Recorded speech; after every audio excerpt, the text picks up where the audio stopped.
Praise the lord. అందరు బాగున్నారా? నేను బాగున్నాను. మీరు బాగున్నారా? మీరు బాగుండాలని మీ అందరి కొరకు ప్రార్థన చేస్తున్నాను.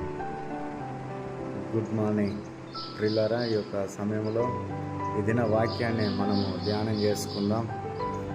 యోహాను సువార్త 16వ అధ్యాయం 32వ వచనం. తండ్రి నాతో ఉన్నాడు గనక నేను ఒంటరిగా లేను. తండ్రి నాతో ఉన్నాడు గనక నేను ఒంటరిగా లేను. ఈ మాటలు వింటున్న నా ప్రియ సహోదరి సహోదరుడా, మనం ఎప్పుడు కూడా ఒంటరినే కాము. దేవుడు ఎల్లప్పుడూ మనకు తోడుగా ఉంటాడు. బహుశా మరి నీ ఒంటరితనాన్ని అనుభవిస్తున్నావేమో.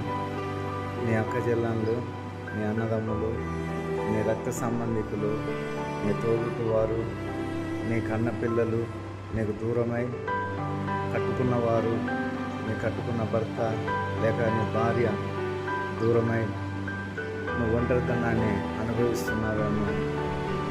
ఒంటరితనం చాలా బాధాకరంగా ఉంటుంది. కానీ నీ ఒంటరితనంలో యేసయ్య నీకు తోడుగా ఉన్నాడు. నీ దుఃఖమును నాట్యముగా మార్చి నిన్ను ఆదరించి నిన్ను బలపరిచే దేవుడు నీకు తోడుగున్నాడు. ఈ లోక బంధువుల ప్రేమ శాశ్వత కాలముగా ఉండదు.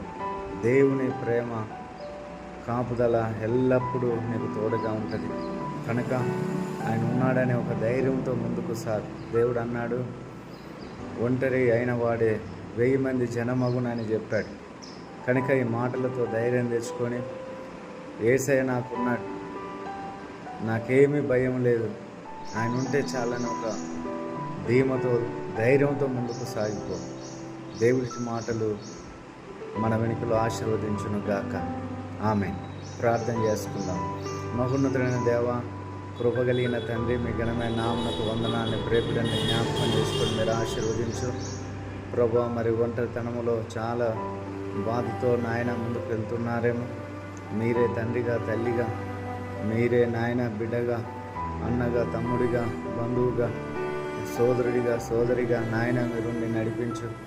వారి యొక్క బాధ అంతా తొలగించి గొప్ప ధైర్యం నాయన నీ బిడ్డలను మీరు కాచి కాపాడండి. ఆ ఒంటరి జీవితంలో మీరే ప్రభా ఒక గొప్ప ఆశీర్వాదము దయచండి తండ్రి. వారికి ఆదరణ కలిగించి పొంగిన స్థితి నుండి లేవనెత్తి మహిమా ఘనత ప్రభావములు ఆరోపించుకోమని యేసు నామములో ప్రార్థిస్తున్నాము తండ్రి. ఆమేన్. Praise the Lord. అందరికీ వందనాలు.